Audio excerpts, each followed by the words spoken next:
My name is Sandra Mitchell, and I'm 32 years old. For the past 6 years, I've been living in my dream home with a garden that's become my sanctuary. The roses bloom perfectly in spring, the vegetable patch feeds me year-round, and the oak tree provides shade where I drink my morning coffee. It's taken me 14 years to build this peaceful life after my family threw me away like garbage.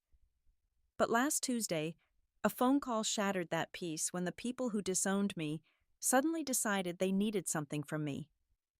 Sometimes the wounds that cut deepest are the ones inflicted by the people who should love you most unconditionally.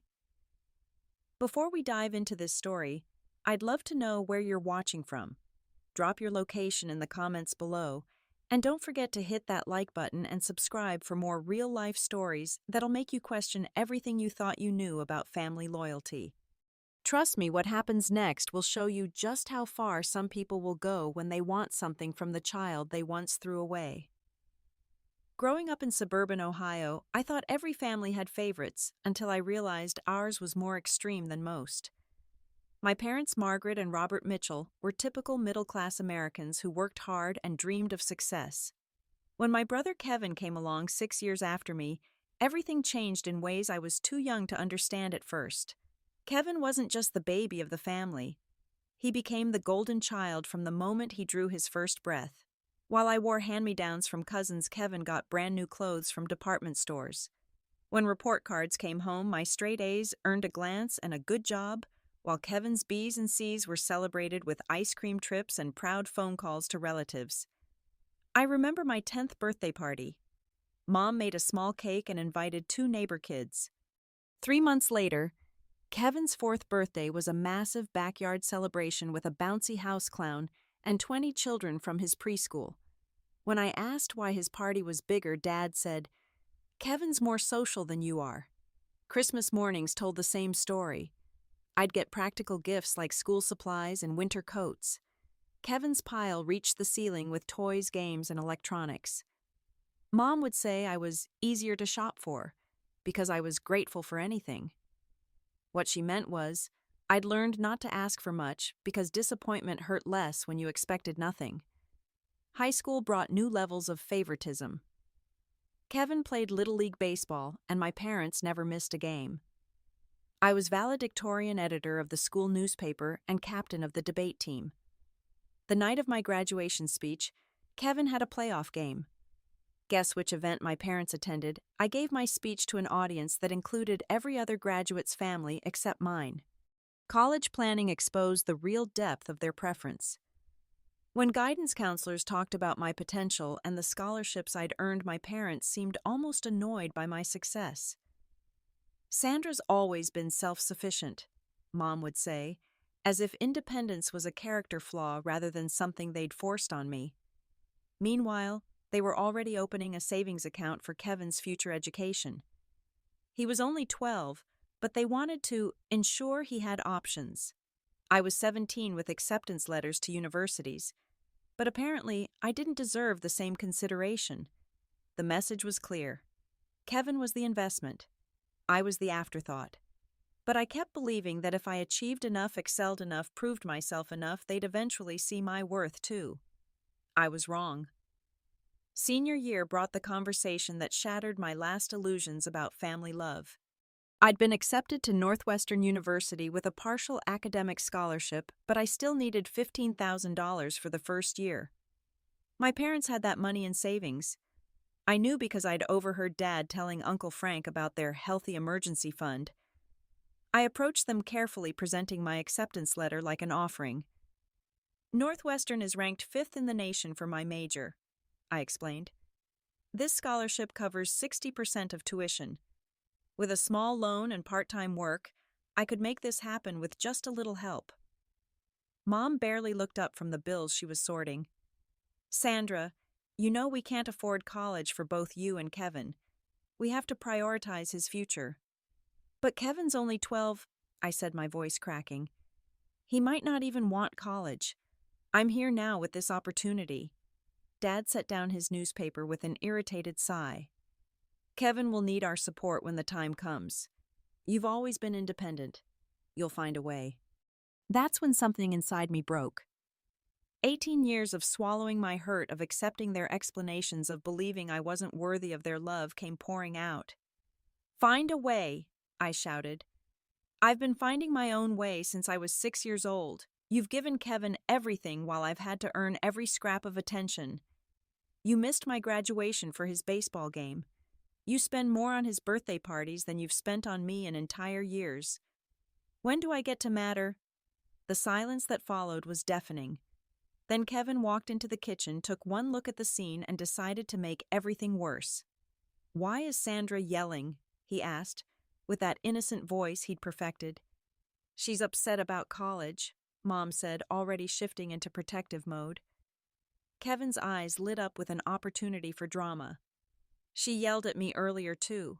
She said she hated me and wished I was never born." The lie hit like a physical blow. I'd never said anything close to that to Kevin, despite my resentment. But my parents' faces told me they believed him instantly. "That's enough." Dad's voice was cold as winter. "I won't have you taking your disappointment out on your brother." "I never said that," I protested. "Kevin's lying." "Don't call your brother a liar," Mom snapped. "We've seen how jealous you get." The room spun. 18 years of perfect behavior, of being the responsible one, of protecting Kevin from my own hurt. And this was my reward. They believed his lie without question. "You want to know why I'm upset?" My voice was shaking now. "It's because you've never loved me the way you love him. Nothing I do will ever be enough because I'm not Kevin. I could cure cancer, and you'd still think his finger painting was more impressive." Dad stood up, his face red with anger. "That's ungrateful and untrue. We've provided for you, given you a roof over your head, food on the table." "You've given me the bare minimum while giving him everything," I shot back. "That's not love. That's obligation. If that's how you really feel." Mom's voice was ice cold. "Maybe you should reconsider whether this is where you belong." The ultimatum hung in the air like poison gas. Apologize and accept your place as the lesser child, or leave. I looked at their faces, at Kevin smirking behind them, and made the hardest decision of my life. I won't apologize for wanting to be loved by my own parents. Dad's face twisted with rage. "Then pack your bags. We don't need this negativity in our home." "Fine," Mom added, her voice cutting like a blade. "If you think we're such terrible parents, you can see how the real world treats ungrateful children. We don't have a daughter anymore." 3 hours later, I stood on their front porch with one suitcase and $200 in babysitting money. When I rang the doorbell to say goodbye, to try one last time, Dad opened the door just wide enough to speak. "We meant what we said. Don't come back." The door slammed, and I heard the deadbolt turn. Through the window, I could see Kevin watching TV while Mom made him a snack. Life in the Mitchell house continued as if I'd never existed at all. The first night in my car taught me things about survival they don't cover in high school. The parking lot of a 24-hour diner became my bedroom, the restroom my bathroom, and shame became my constant companion. But shame, I learned, was lighter than the weight of begging for love from people who'd never give it. Community college accepted me with open arms and a payment plan I could barely afford. I worked 3 jobs: morning shift at a coffee shop, afternoons at a department store, nights cleaning offices. Sleep happened in 4-hour chunks between shifts. Ramen noodles and peanut butter sandwiches kept me alive. The first winter was brutal. My car's heater died in December, and I spent nights wrapped in every piece of clothing I owned. I showered at the college gym and did homework in the library until closing time.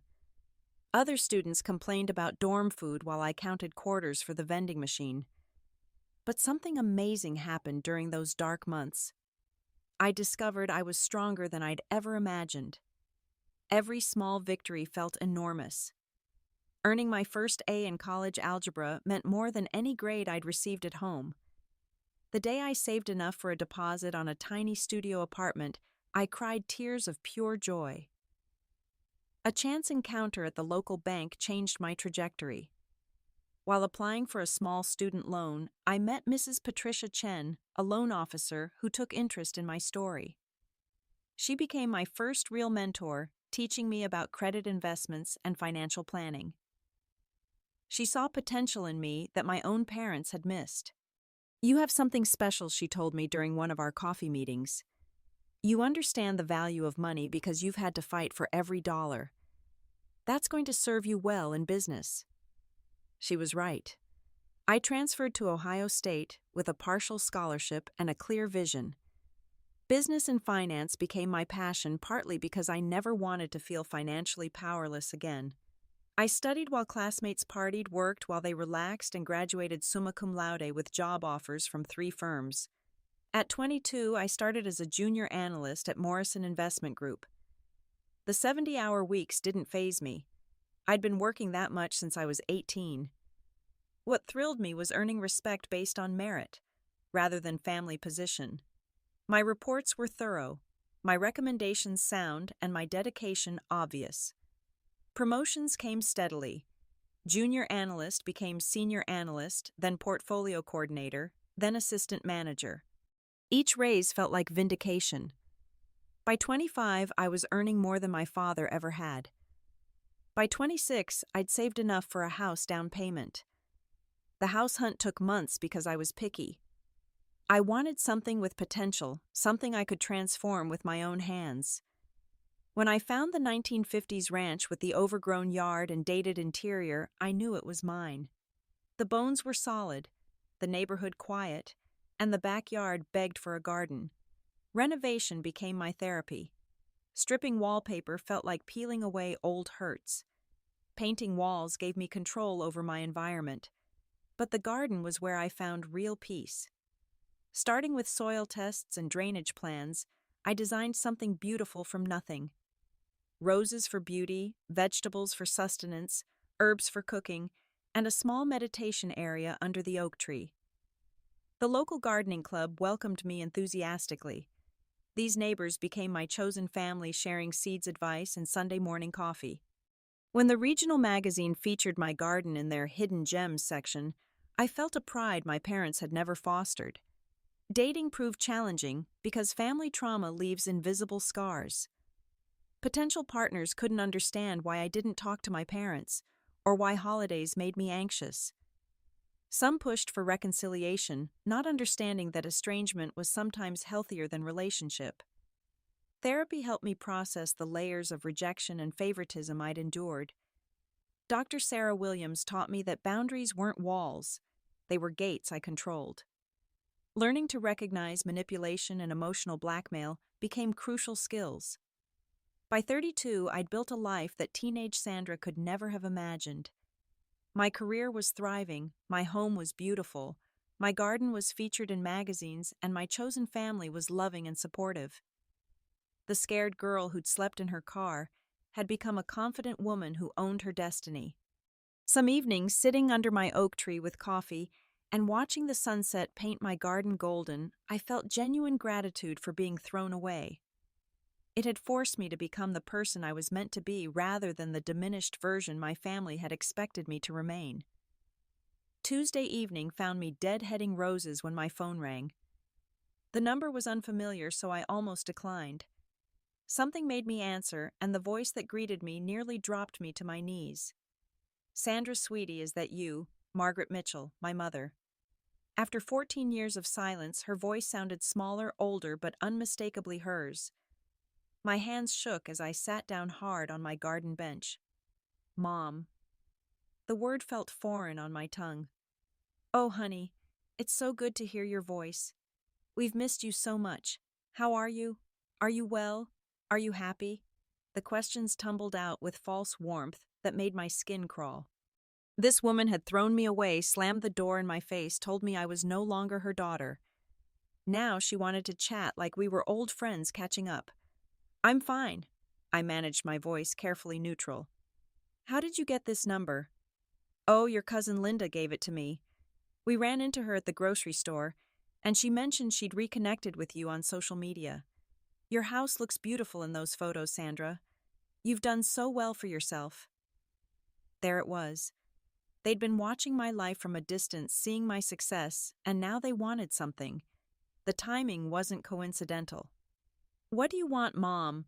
I cut through her rambling praise. A pause. Can't a mother call to check on her daughter? We've made mistakes, Sandra. Your father and I, we know we handled things badly when you were younger. We'd like to make amends. 14 years is a long time to decide you made mistakes. We know, sweetheart. We know. But life has taught us some hard lessons. We want our family back together, especially now with Kevin getting married. There it was. Kevin. Everything always came back to Kevin. Kevin's getting married. I kept my voice level despite the storm brewing in my chest. Yes, to the most wonderful girl, Jessica Thornton. Her family is very well established, very successful. They're planning a beautiful wedding for this fall, and Sandra Kevin specifically asked about you. He wants his big sister there. The manipulation was so smooth, I almost admired its craft. Kevin had specifically asked about the sister he'd helped destroy, the sister whose existence they'd denied for over a decade. That's nice for him, I said carefully. Sandra, we were hoping you might consider hosting the reception. The words hit like lightning. Excuse me? Your property is so beautiful, and Jessica fell in love with those photos of your garden. It would be perfect for an elegant outdoor reception. We'd handle all the planning and costs, of course. We just need the venue. I stood up pacing between my rose bushes. You want me to host Kevin's wedding reception at my house? It would be such a meaningful way to bring the family back together. A new beginning for all of us. And Sandra, to be honest, we need this. Your father lost his job last year, and we're struggling financially. The venues Jessica wants are so expensive, but your place would be perfect and cost-effective. The truth finally emerged. They weren't calling because they missed me or regretted their choices. They were calling because they needed my resources. My beautiful home, my featured garden, my success that they'd never supported or celebrated. Mom, let me understand this correctly. You threw me out at 18, told me you didn't have a daughter anymore, ignored me for 14 years, and now you want to use my home for the golden child's wedding. Sandra, please don't be bitter. Family is family. We've all grown and changed. This could heal so much between us. What's there to heal? You made your choice 14 years ago. We're asking for forgiveness and a chance to make things right. Kevin really does want you there, and this wedding means everything to him.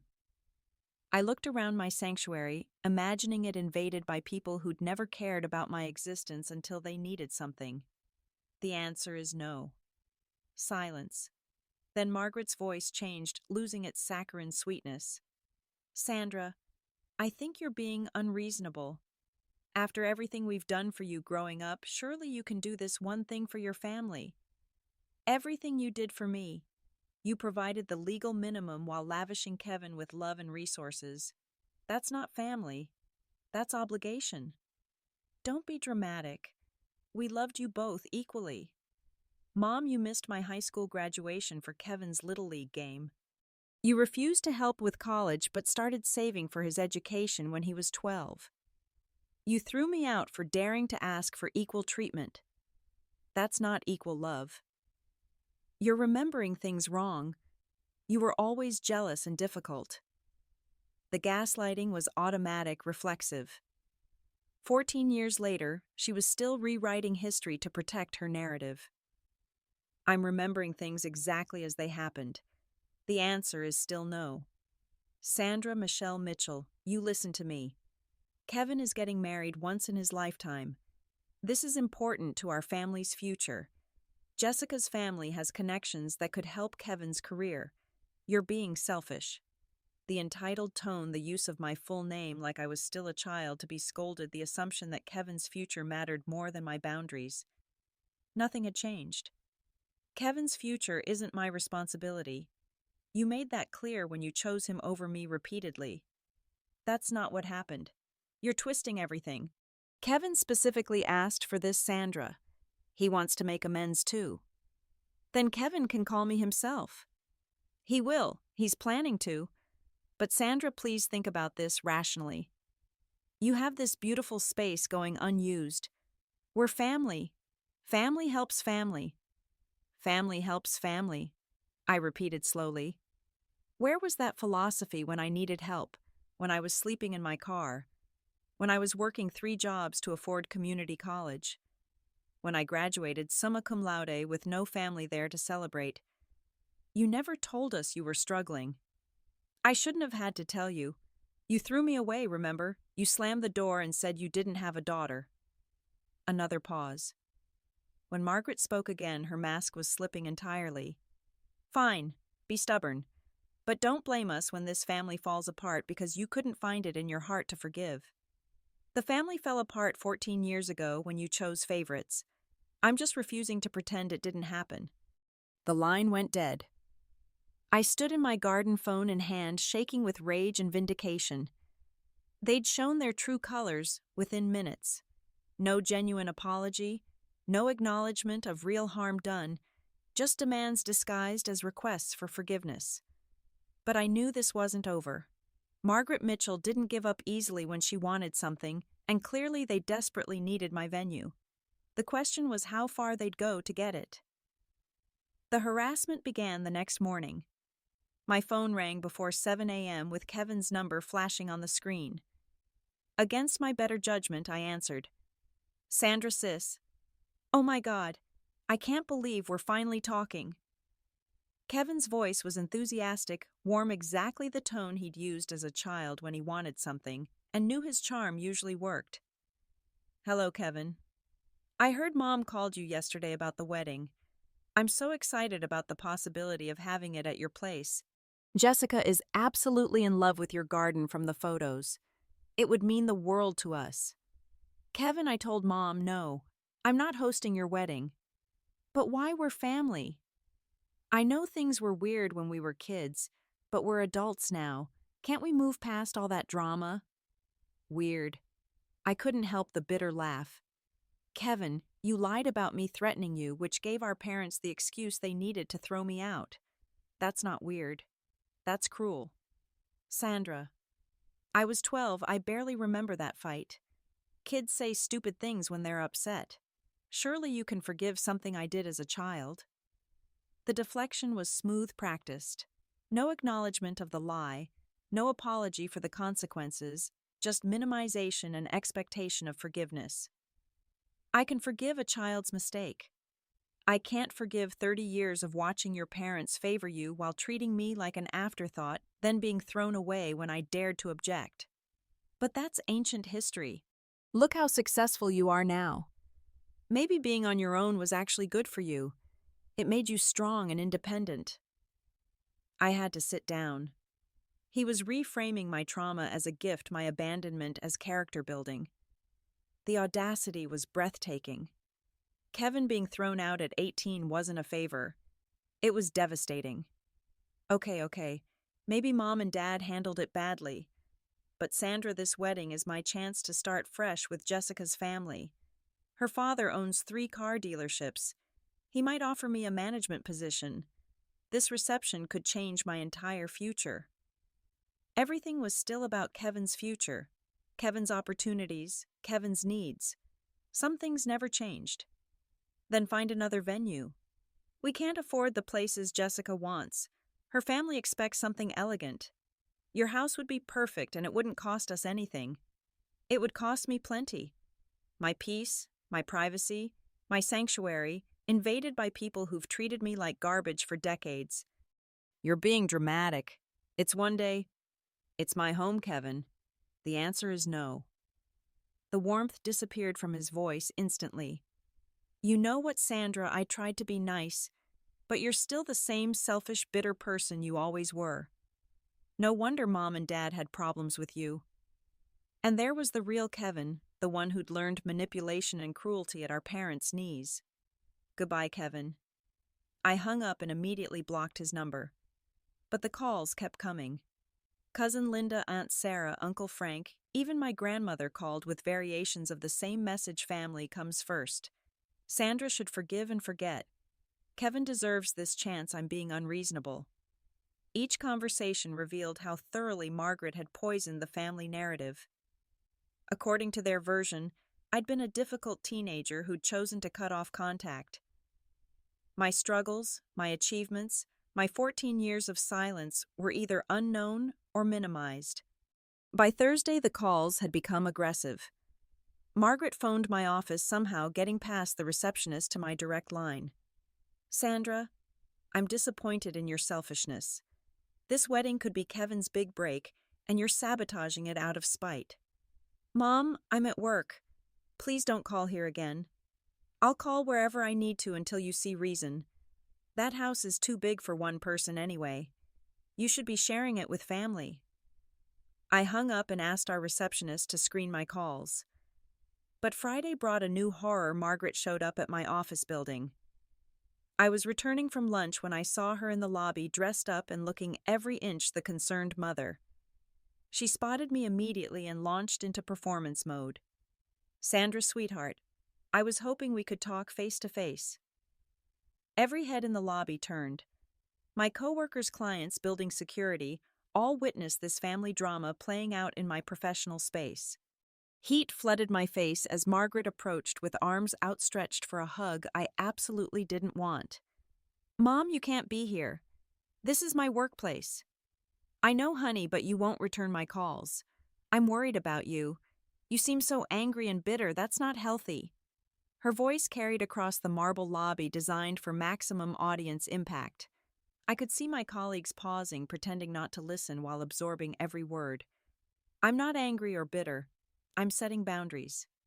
Sweetheart, I think you need to talk to someone about these feelings. It's not normal to hold grudges this long. Family forgives family." The public psychological evaluation was calculated humiliation.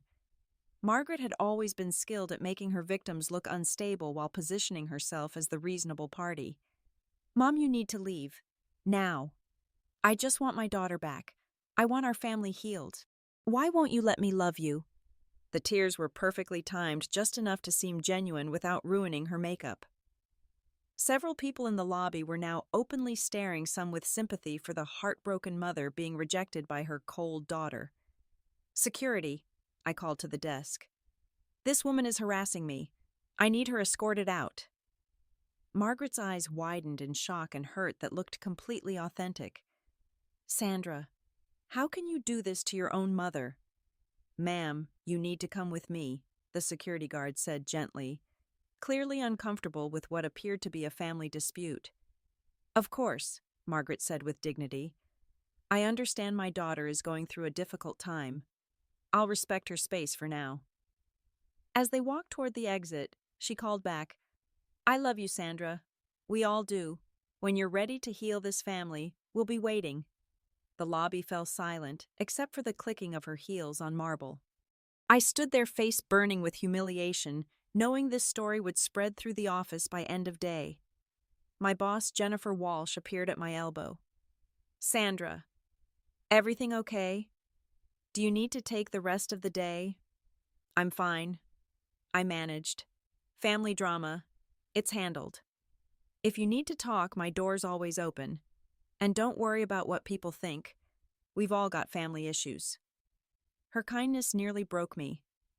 I made it to my office before the tears came, angry at Margaret for violating my professional space, angry at myself for caring what my coworkers thought, angry at the whole situation. But as I sat there, I realized something important.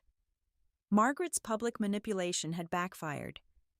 Instead of making me look unreasonable, it had shown everyone exactly who she was, a woman willing to humiliate her daughter publicly to get what she wanted.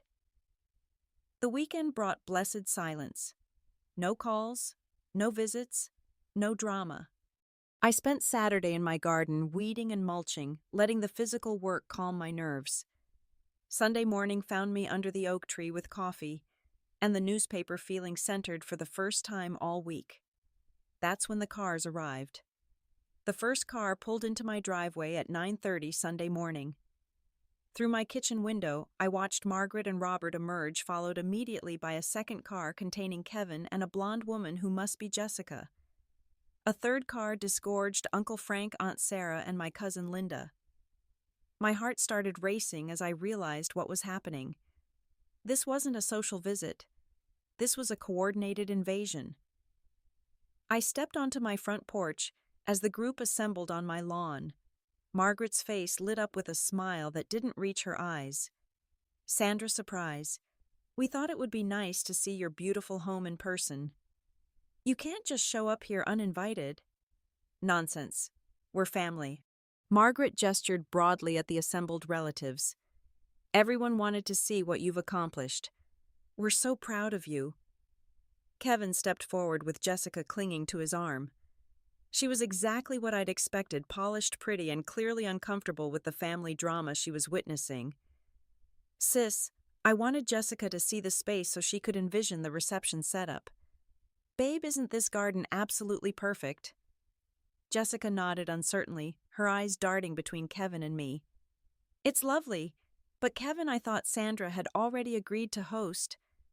Oh, she will, Margaret interrupted brightly. She just needs time to process. Change is hard for Sandra. She's always been resistant to new situations. The casual psychological analysis in front of a stranger made my blood boil. Margaret was painting me as unstable and difficult while positioning the family as patient and understanding. I am not resistant to change. I'm resistant to being used. Uncle Frank stepped forward, his expression serious. Sandra, honey, I know there were problems in the past, but this is about moving forward. Family has to stick together. Where was that philosophy 14 years ago when I was thrown out? Aunt Sarah joined the intervention. Sweetheart, you were just a teenager. Teenagers are dramatic. Your parents did their best. Their best was choosing Kevin over me at every opportunity, then discarding me when I objected. Sandra, that's not how it happened. Robert spoke for the first time, his voice tired. You were angry and said hurtful things. We reacted poorly, but you forced the situation. The rewriting of history was smooth and confident. In their version, I'd been the aggressor, the one who'd forced their hand. My desperate plea for equal treatment had become an attack that justified my abandonment. I forced you to choose between your children. You forced us to choose between peace in our home and enabling your jealousy, Margaret said firmly. We chose what was best for the family. Jessica looked increasingly uncomfortable. Maybe we should discuss this privately. This seems very personal. No, it's fine, Kevin assured her. Sandra just needs to understand how important this is. Just show her the vision you have for the ceremony setup. Without waiting for permission, Jessica pulled out her phone and began describing her dream reception. The ceremony could be under that oak tree with the reception on the back lawn. We'd need a tent for about 200 guests, a dance floor, full catering setup. She continued planning my invasion as if my consent was inevitable. The family nodded along, treating her words as settled fact rather than hopeful speculation. The garden would need some modifications, Jessica continued. Those vegetable plots would have to go temporarily, and we'd need to trim back some of the roses for better sightlines. You want to destroy my garden for your party? Not destroy, Kevin laughed. Just modify. Plants grow back, Sandra. This is a once-in-a-lifetime event. The casual dismissal of years of careful cultivation of the sanctuary I'd built with my own hands crystallized everything wrong with this family. My time, my work, my space mattered only insofar as it served their purposes. Everyone needs to leave. Now. Sandra, be reasonable, Cousin Linda spoke up. We drove 3 hours to see you. Can't we at least have coffee and talk this through? There's nothing to talk through, I said no. But why? Margaret's voice turned pleading. What would it hurt one day out of your life to make your brother happy?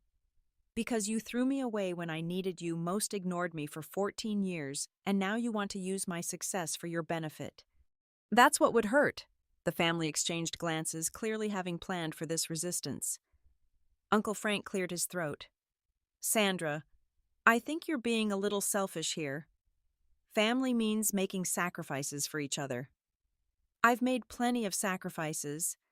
I sacrificed my relationship with all of you to maintain my self-respect. That's dramatic, Aunt Sarah chimed in. We've all missed you, but you chose to cut us off. I chose not to beg for scraps of affection from people who'd made it clear I didn't matter. The conversation was going in circles with family members taking turns delivering guilt and manipulation. But something was shifting in Jessica's expression. She was watching the dynamics with growing unease. "Kevin," she said quietly, "maybe we should just find another venue.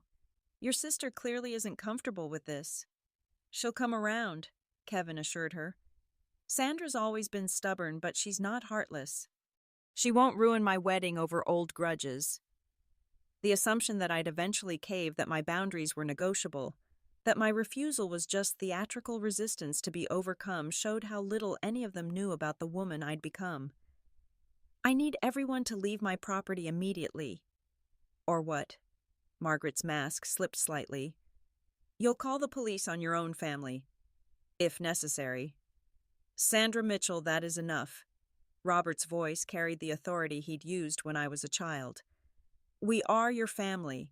We have driven hours to see you and work this out. The least you can do is show some respect and hear us out." The automatic flinch at his tone proved some childhood conditioning never fully fades. But I was 32 now, not 18. I owned this house, built this life, earned this peace. "I've heard you out. The answer is still no. Please leave." "We're not leaving until this gets resolved," Margaret announced. "We'll stay right here until you see reason." That's when I pulled out my phone and dialed 911. "911, what's your emergency?" "I have multiple people on my property who refuse to leave after being asked repeatedly." The family's expressions shifted from annoyance to shock as they realized I was serious. Margaret stepped closer, her voice urgent. "Sandra, hang up that phone. Don't you dare involve strangers in family business." "Ma'am, are you in immediate danger?" the dispatcher asked. "No physical danger, but they're trespassing and won't leave." Kevin moved toward me with his hands raised. "Sis, this is crazy. We're just talking. You don't need to call the cops on your own family." "I asked you to leave multiple times. You refused." "Units are being dispatched to your location," the dispatcher informed me. "Stay on the line until they arrive." The next few minutes passed in tense silence. Uncle Frank kept shaking his head and muttering about family loyalty. Aunt Sarah looked embarrassed. Cousin Linda seemed torn between supporting her relatives and recognizing the situation had gone too far. But Jessica looked horrified. She was seeing her future in-laws' true colors, watching them harass a woman on her own property, refusing to respect basic boundaries. Kevin kept trying to reassure her, but his explanations only made things worse. "She's always been dramatic," he told Jessica. "This is just Sandra being Sandra." 2 police cruisers arrived within 10 minutes. Officers Rodriguez and Thompson approached the group with professional caution. "Good morning. We received a call about a trespassing situation." "That's me." I stepped forward. "These people are my relatives, but I've asked them repeatedly to leave my property and they've refused." Officer Rodriguez looked at the assembled family. "Is this your property, ma'am?" "Yes, I own this house." "And you've asked these individuals to leave?" "Multiple times." Officer Thompson addressed the family. "Folks, regardless of your relationship, if the property owner asks you to leave, you need to comply. That's the law." Margaret stepped forward with her most dignified expression. "Officer, this is a family matter. We're just trying to reconcile with my daughter after a misunderstanding years ago. Surely you understand how important family is." "I understand, ma'am, but family relationships don't override property rights. If she's asked you to leave, you need to respect that." "This is ridiculous," Kevin exploded.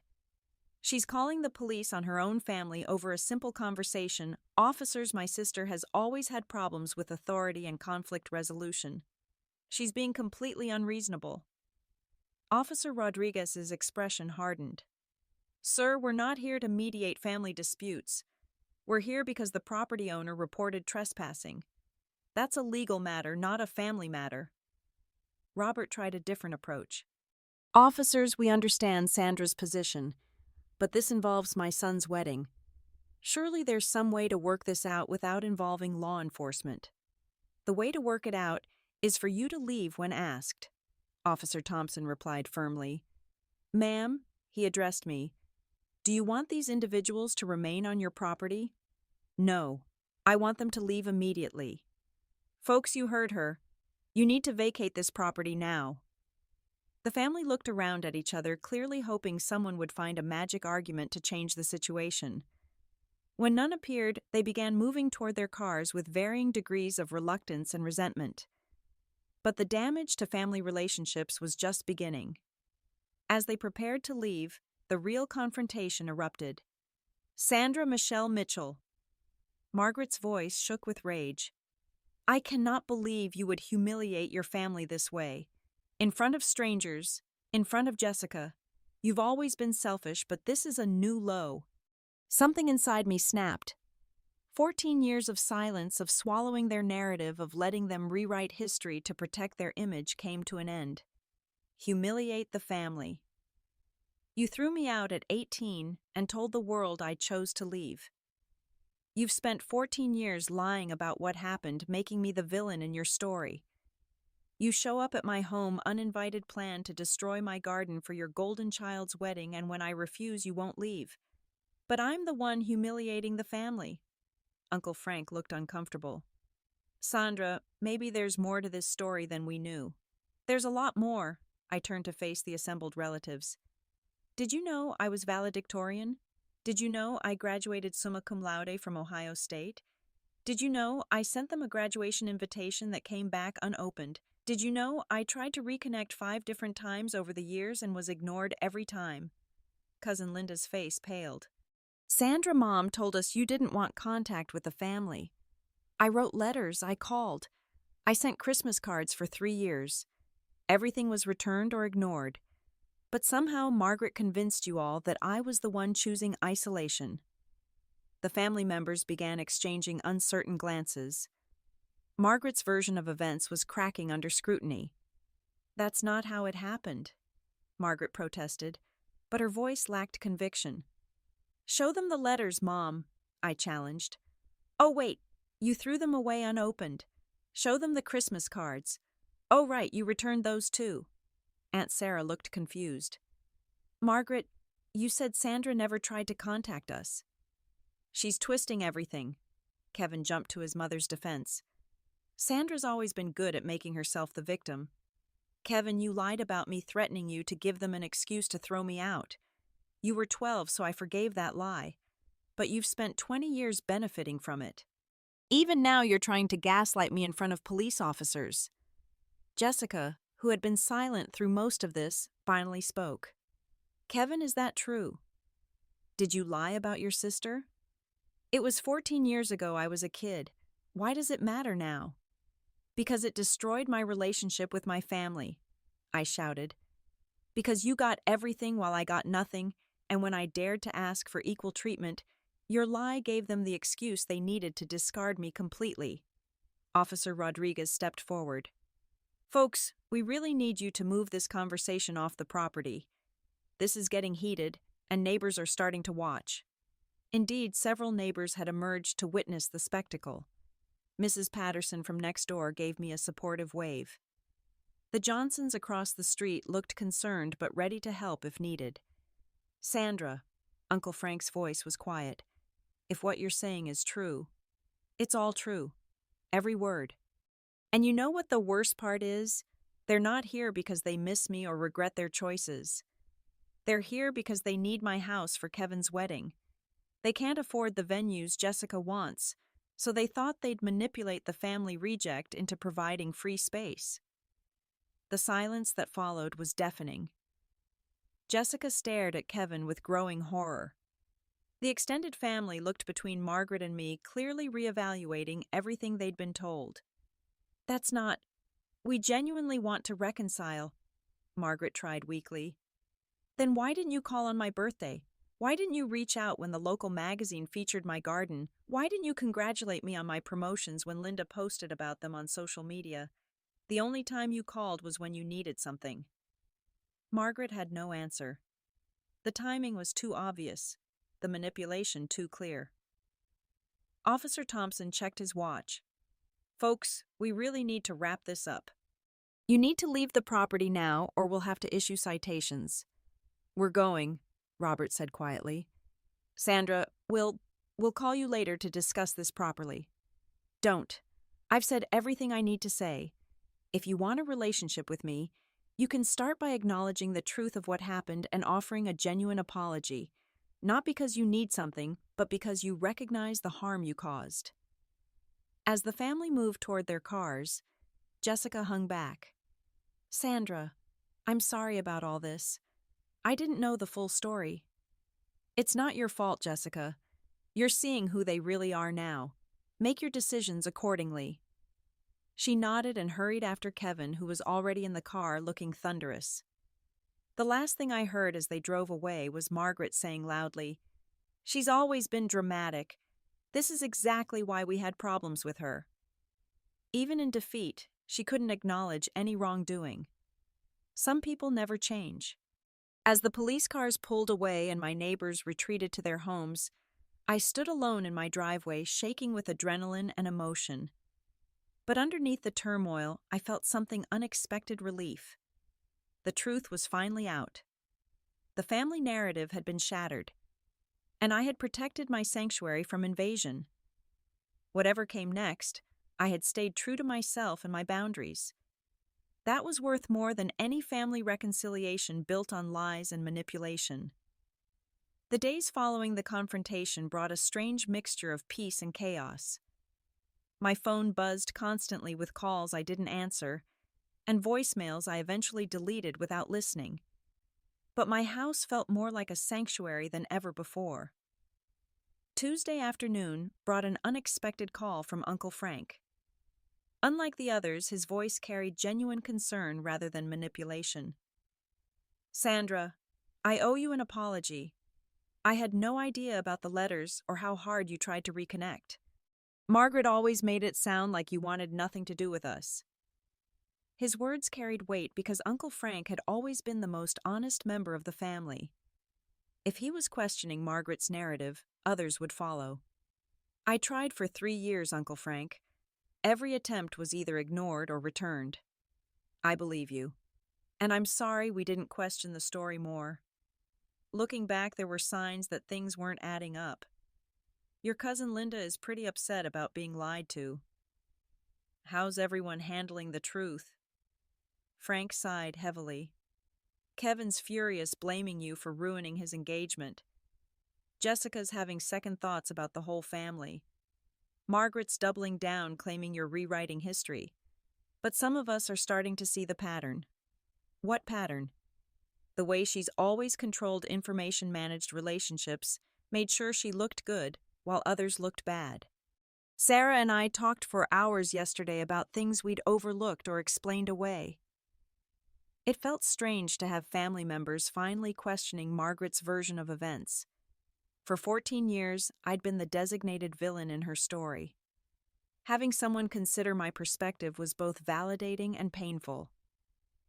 Wednesday brought a call from cousin Linda, crying and apologetic.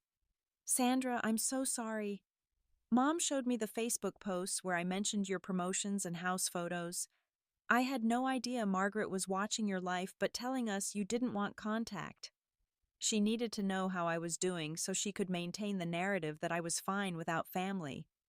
That's so manipulative. I feel like such an idiot for believing her all these years. You weren't an idiot, Linda. She's very good at controlling information and managing perceptions. Would you be open to having coffee sometime, just us? I'd like to hear your real story. The invitation surprised me. For years, I'd assumed all family relationships were permanently damaged.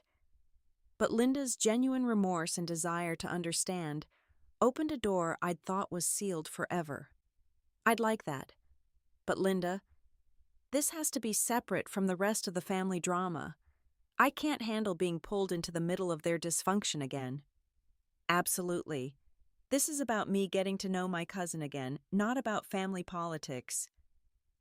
Friday's surprise came in the form of Jessica calling my cell phone. Her voice was shaky and uncertain. Sandra, I hope it's okay that I'm calling. Linda gave me your number. I wanted to apologize for Sunday and ask you some questions if you don't mind. What kind of questions? About Kevin, about your family.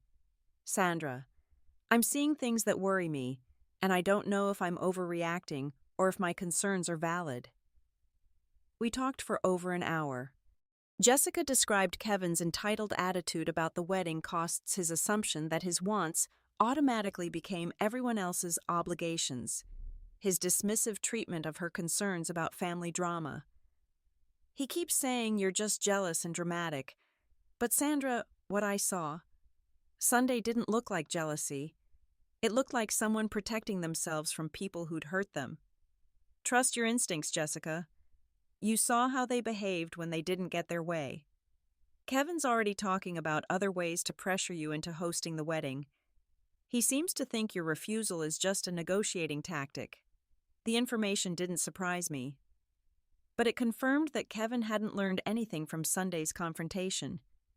In his world, my boundaries were obstacles to overcome rather than legitimate limits to respect. Thank you for warning me. And Jessica, whatever you decide about Kevin, make sure it's based on who he really is, not who you hope he could become. After she hung up, I realized I felt genuinely sorry for her. She was discovering that the man she'd planned to marry had been shaped by the same toxic family dynamics that had nearly destroyed me. The weekend brought blessed quiet. I spent Saturday in my garden, replanting the areas that had been trampled during Sunday's invasion. The physical work helped process the emotional upheaval of the week. Sunday morning coffee under the oak tree had become my ritual, and this Sunday felt especially peaceful. The roses were blooming magnificently, the vegetables were thriving, and my sanctuary showed no lasting damage from the family storm. That's when my phone rang with Linda's number. Sandra, are you sitting down? Jessica called off the engagement. The news hit like lightning. What happened? Apparently Kevin had a meltdown when she suggested finding a different venue. He said some pretty awful things about you and made it clear he expected her to side with the family against you. She realized she couldn't marry someone who treated his sister like that. Part of me felt guilty for contributing to a broken engagement, but a larger part felt relieved that Jessica had escaped before making a lifetime commitment to someone who'd inherited the family's worst traits. How's Kevin handling it? Not well. He's blaming you for poisoning Jessica against him. Margaret's supporting that narrative, of course. But Sandra, some of us are finally seeing them clearly. The family schism was deepening with battle lines drawn between those who questioned Margaret's version of events and those who doubled down on it. After years of unity through shared mythology, they were fracturing over competing truths. Monday brought the final piece of the puzzle, a handwritten letter in my mailbox from Robert. His familiar handwriting on the envelope made my hands shake as I opened it. Sandra, it began, I owe you an apology that's 14 years overdue. Your mother and I made terrible mistakes that cost us our daughter and nearly destroyed you. I won't insult you by claiming we meant well or didn't know better. We knew exactly what we were doing and we were wrong. The letter continued for 3 pages, acknowledging specific incidents I'd mentioned, admitting to the favoritism that had defined my childhood, and expressing genuine remorse for the pain they'd caused. It was the first honest communication I'd received from either parent in my adult life.